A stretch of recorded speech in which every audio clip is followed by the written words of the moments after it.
Halo rekan-rekan, salam kenal. Saya Aris. Dalam video kali ini, saya akan membahas tentang formula dan fungsi pada Microsoft Excel. Rencananya video ini akan saya buat secara berseri, dan video ini adalah merupakan video yang pertama, di mana apa yang akan saya bahas adalah tentang pengantarnya dulu. Jadi kita akan lihat dulu apa sih sebetulnya formula dan fungsi pada Microsoft Excel tersebut, kemudian bagaimana cara penggunaan dasarnya, apa saja hal-hal yang harus diperhatikan, dan lain sebagainya. Dalam rangkaian video ini, versi Excel yang saya gunakan adalah Excel 2019. Namun jika rekan-rekan menggunakan Excel versi lain, tentu saja secara garis besar masih sama, walaupun mungkin nanti ada beberapa perbedaan sedikit. Baiklah, yang pertama tentu saja kita akan membahas definisi singkatnya dulu. Formula atau yang umum disebut dengan rumus oleh sebagian besar pengguna Excel. Ini secara garis besar merupakan suatu persamaan matematika. Tujuannya jelas untuk mendapatkan hasil yang diharapkan. Sementara function atau yang umum disebut dengan fungsi, ini adalah sebuah preset dari formula yang bertujuan untuk menyederhanakan formula. Tujuannya adalah untuk membuat proses kalkulasi dan olah data lanjutan menjadi lebih singkat, lebih cepat, dan relatif lebih mudah untuk dikerjakan. Nah, fungsi ini sebetulnya merupakan bagian dari formula. Jadi kalau kita lihat pada aplikasi Excel, di sini tab yang disediakan adalah tab formula. Yang ini. Sementara di dalam tab formula ini kita akan mendapatkan satu grup perintah yang disebut dengan function library. Jadi sekali lagi fungsi ini merupakan bagian dari formula. Kita akan lihat contohnya. Saya ambil contoh yang paling sederhana di sini. Misalkan pada Excel kita punya 4 data, yaitu B2 isinya 5, B3 10, B4 20, dan B5 10. Misalkan saja kita hendak menjumlahkan keempat data ini.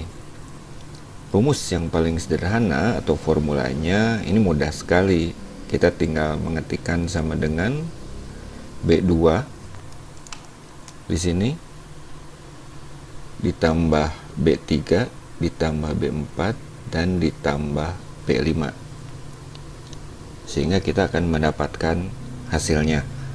Mari kita coba di sini. Jadi kalau datanya ada 4 seperti ini, saya tinggal mengetikkan sama dengan, kemudian saya tinggal ketikkan B2 ditambah dengan B3 ditambah dengan B4 ditambah dengan B5, dan hasilnya adalah 45. Jika datanya hanya 4, jelas tidak masalah kita menggunakan formula seperti ini. Namun bagaimana jika datanya ada 10, 20, 100, atau bahkan mungkin 1000? Jelas sangat tidak efektif jika kita mengerjakan perhitungan dengan menggunakan formula seperti ini. Nah, disinilah peran dari apa yang disebut dengan fungsi atau function. Jadi sebagai contoh di sini ada salah satu fungsi yang digunakan untuk penjumlahan, yaitu fungsi yang dinamakan dengan sum. Nah, sum ini akan menggantikan ini, sehingga formulanya akan menjadi sama dengan sum B2 sampai dengan B5. Jadi anggaplah kalau misalkan datanya sama dengan B1000, maka tentu saja formula atau rumusnya akan menjadi sama dengan sum B2 sampai dengan B1000. Dan inilah contoh formula lengkap untuk penyumbahan dengan bantuan fungsi sum. Kita belum membahas fungsi sum di sini, kita akan bahas dalam part yang lain, tapi kurang lebih seperti itulah peran dari fungsi dalam rangkaian formula. Mudah-mudahan rekan-rekan bisa memahami penjelasan ini. Jadi saya akan demokan kembali. Untuk menghitung yang tadi, saya akan hitung ulang. Ini B2 ditambah B3 ditambah B4 ditambah B5 hasilnya sekian. Sekarang akan kita hitung dengan bantuan fungsi sum. Ya, tinggal ketikkan B2 titik 2 sampai dengan B5 kurung tutup dan kita dapat hasil yang sama. Nah, kurang lebih seperti itu definisi dan penjelasan singkat apa itu formula dan apa itu fungsi. Sebelum kita mulai bekerja dengan formula dan fungsi ini pada Excel, ada beberapa hal yang harus kita persiapkan terlebih dahulu. Umumnya orang-orang yang menggunakan aplikasi Excel langsung buka aplikasi Excel, ketik data, kemudian mulai menuliskan rumus, dan selesai. Padahal sebetulnya ada beberapa hal yang sifatnya lumayan penting menurut saya yang harus kita atur terlebih dahulu. Apa saja itu? Nah, agar lebih jelas, jika saya mempunyai data tanggal, contoh misalkan saya punya data tanggal seperti ini, 3/4/2010. Tanggal berapakah ini? Jawabannya bisa 3 April atau 4 Maret. Mana yang benar? Contoh lain. Kalau saya punya angka 1000, 1000 ini bisa dituliskan seperti ini. Bisa juga dituliskan dengan menggunakan pemisah ribuan berbentuk koma. Nah, hal-hal inilah yang menurut saya sangat penting kita atur terlebih dahulu sebelum kita mulai bekerja dengan formula dan fungsi pada Excel. Ada di manakah pengaturannya? Pengaturan ini sebetulnya bisa kita atur pada Excel itu sendiri, tapi sangat disarankan jika kita mengatur ini dengan menggunakan kontrol panel pada sistem operasi Windows yang kita gunakan. Nah, pengaturannya ada dalam satu tempat yang disebut dengan region. Ada satu hal yang harus diperhatikan sebelum rekan-rekan mulai mengatur region ini, pastikan bahwa Excel-nya dalam kondisi tertutup. Jadi saya akan close dulu Excel-nya seperti ini. Pastikan tidak ada Excel yang terbuka sama sekali. Tinggal kita buka kontrol panelnya. Cara yang paling cepat kalau rekan-rekan menggunakan Windows 10, tinggal klik tombol Window pada keyboard, kemudian ketikkan kontrol panel, muncul seperti ini, tinggal kita klik.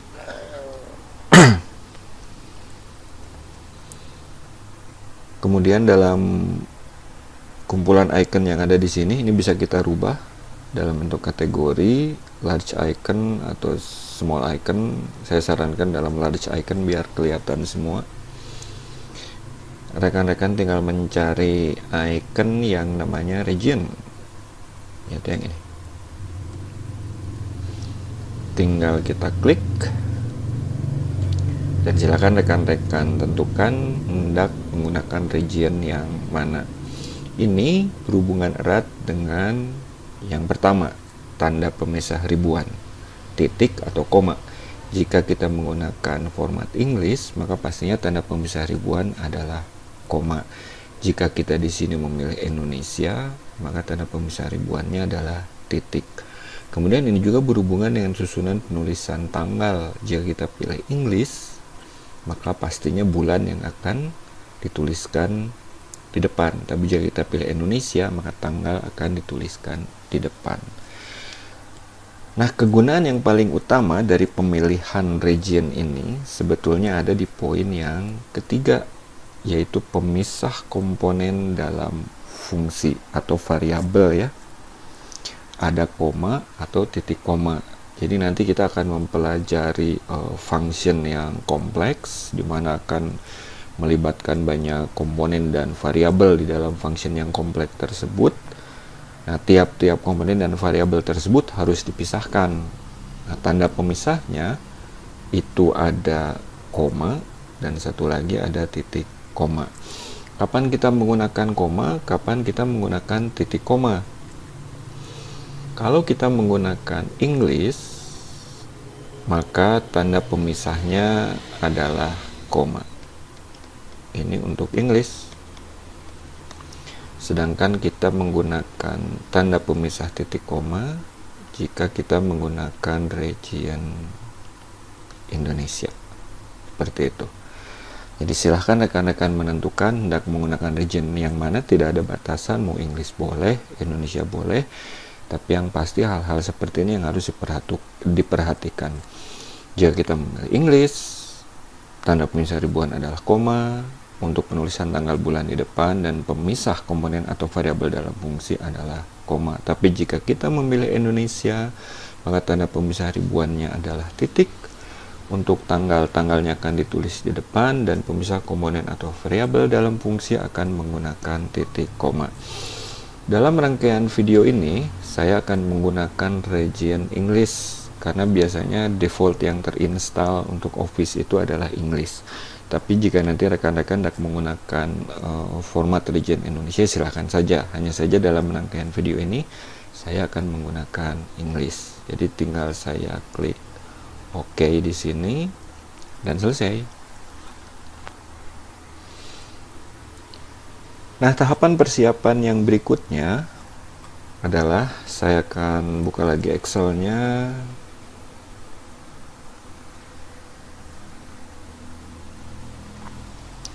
Excel ini bisa kita isi dengan beragam data. Contoh di sini saya isikan dengan data angka, tapi mungkin saja di sini saya isikan angka dalam bentuk persen. Saya juga bisa mengisi angka dalam bentuk teks. Saya juga bisa mengisi angka mungkin dalam bentuk tanggal seperti ini.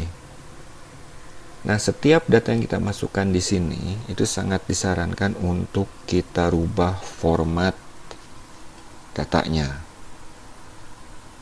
Karena by default biasanya Excel itu akan mengisi general atau automatic. Sangat disarankan jika kita memeriksa dan mengatur ini terlebih dahulu. Contoh, kalau di sini saya ketikkan angka, maka sebaiknya ini kita atur sebagai angka. Kalau ini kita isikan teks, maka sebaiknya ini kita isi dengan teks. Bagaimana caranya?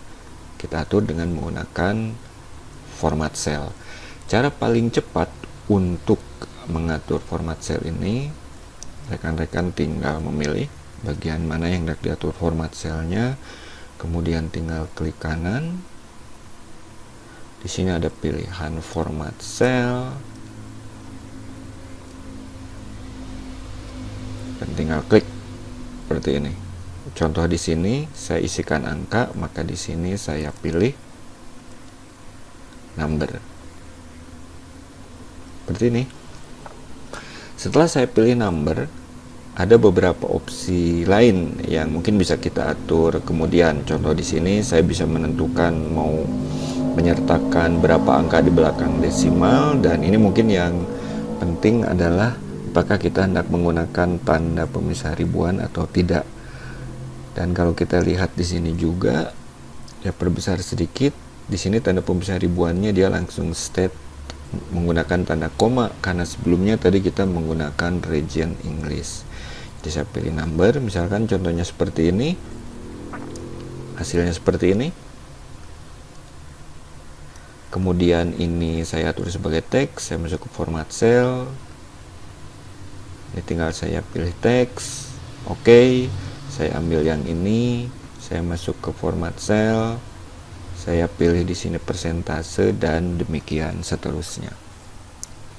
Jadi itu adalah tahap persiapan yang berikutnya. Pada data yang hendak kita hitung dengan menggunakan formula dan function, sangat disarankan untuk mengatur tipe dan format datanya terlebih dahulu. Angka kita atur sebagai angka, teks kita atur sebagai teks, tanggal sebagai tanggal, dan lain sebagainya. Yang berikutnya kita akan lihat cara penulisannya. Jadi ada dua cara penulisan formula pada Excel.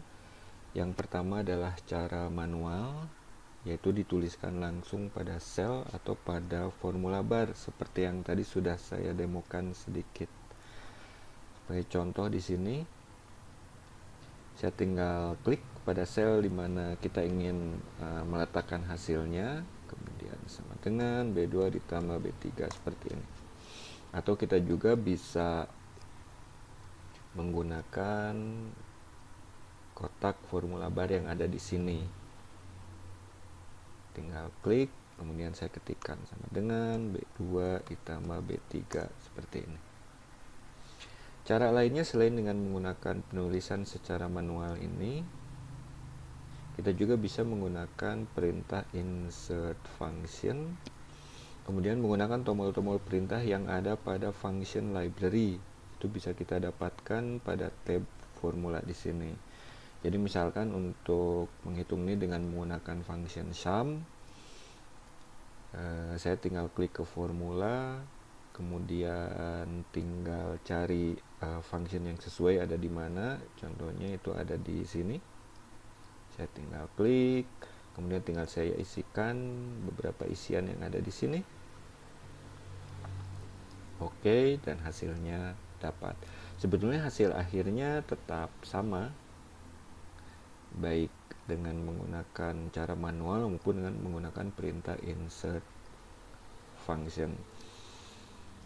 Hanya saja dalam rangkaian video ini saya tidak akan menggunakan perintah ini, tapi saya akan menggunakan cara manual saja, karena cara menjelaskan formula dan functionnya lebih mudah. Juga mudah-mudahan rekan-rekan bisa lebih memahami apa saja sih variabel-variabel dan aturan-aturan lainnya yang ada pada function tersebut.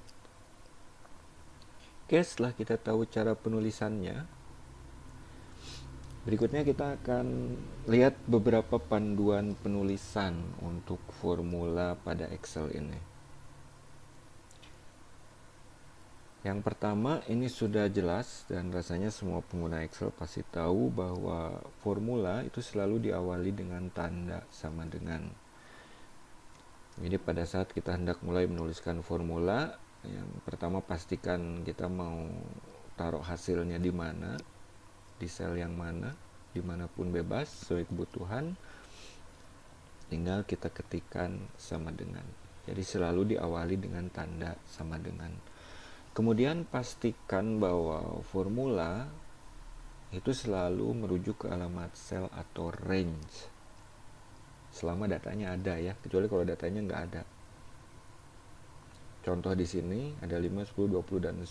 Sebetulnya kan kita bisa tuliskan seperti ini. Kalau saya mau menjumlah ya, 5 tambah 10 tambah 20 dan tambah 10. Ini hasilnya benar dan formulanya juga sebetulnya benar, cuman kalau ini berubah, misalnya saya rubah menjadi 50, hasilnya tidak berubah.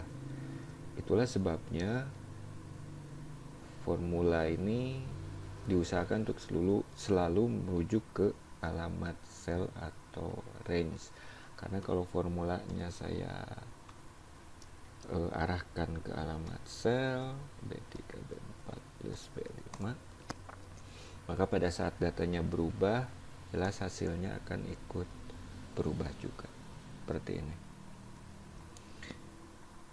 Oke, yang berikutnya menggunakan tanda kurung. Tanda kurung ini kita gunakan untuk membantu mempermudah penulisan rumus. Misalkan saja ini mau kita jumlah, kemudian kita kalikan dengan angka 100. Nah, sama dengan matematika biasa, jadi saya tinggal ketikkan sama dengan B2 ditambah, ya kurung buka dulu ya, untuk memisah B2 ditambah B3 ditambah B4 ditambah B5 kemudian kurung tutup, baru kemudian kita kalikan dengan B7 seperti ini dan enter. Atau di sini mau saya bagi juga seperti ini, saya tambahkan lagi di sini tanda kurung, dan di depan sini saya tambahkan lagi tanda kurung. Ini boleh-boleh saja. Jadi tanda kurung ini sebaiknya kita gunakan untuk membantu mempermudah penulisan rumus juga nanti agar mudah kita analisa lebih lanjut. Nah, kegunaan lain tanda kurung adalah pada fungsi. Nanti pada saat kita masuk ke pokok bahasan fungsi, setelah menuliskan nama fungsi itu selalu diikuti dengan tanda kurung buka. Jadi misal saya akan hitung ini dengan sum, sama dengan sum, ini akan selalu diikuti dengan tanda kurung buka dulu, baru di sini kita ketikkan variabel apa dan lain sebagainya, dan diakhiri dengan kurung tutup. Jadi sekali lagi, tanda kurung ini yang pertama untuk membantu mempermudah penulisan rumus, dan yang berikutnya ini kita gunakan jika kita menggunakan fungsi atau function. Nah, kemudian yang tadi sudah dibahas, pemisah komponen atau variabel pada fungsi ini menggunakan tanda sesuai pengaturan region, di mana Indonesia titik koma dan English menggunakan koma. Tadi kita set regionnya di English, maka misalkan di sini saya hendak menggunakan function seperti ini. Nah, jika rekan-rekan perhatikan di sini ada beberapa variabel, range, kriteria, dan lain sebagainya. Ini nanti akan kita bahas lebih lanjut. Nah, masing-masing komponen atau variabel ini dipisahkan dengan tanda koma. Kenapa koma? Karena tadi kita memilih region English. Seandainya tadi kita memilih region Indonesia, maka yang digunakan adalah titik koma. Panduan penulisan yang berikutnya ini berhubungan dengan operator. Jadi nanti dalam formula itu rekan-rekan bisa menggunakan operator dasar matematika yang umum digunakan, yaitu plus, minus, perkalian, multiplication itu menggunakan tanda bintang, untuk pembagian atau division menggunakan garis miring, persen tetap persen, dan untuk pangkat menggunakan tanda yang umum disebut dengan topi ya kalau di Indonesia. Selain itu nanti dalam function lanjutan mungkin rekan-rekan juga harus menggunakan operator pembanding, terutama kalau nanti kita masuk ke pokok bahasan fungsi logika. Di sini sama dengan operator pembanding matematika yang sudah kita kenal, sama dengan itu equal, itu simbolnya sama dengan biasa. Untuk tidak sama dengan atau not equal, simbolnya seperti ini, lebih besar sama dengan, lebih kecil, dan lebih kecil sama dengan. Nah, itu mungkin beberapa panduan penulisan untuk formula dan fungsi yang harus kita pegang ya pada saat kita akan mulai bekerja dengan formula pada Excel ini. Belum ada demo untuk video part 1 ini, dan ini sekaligus mengakhiri video yang pertama ini. Terima kasih untuk rekan-rekan yang sudah menyaksikan, dan jangan lupa nantikan video part 2-nya. Terima kasih.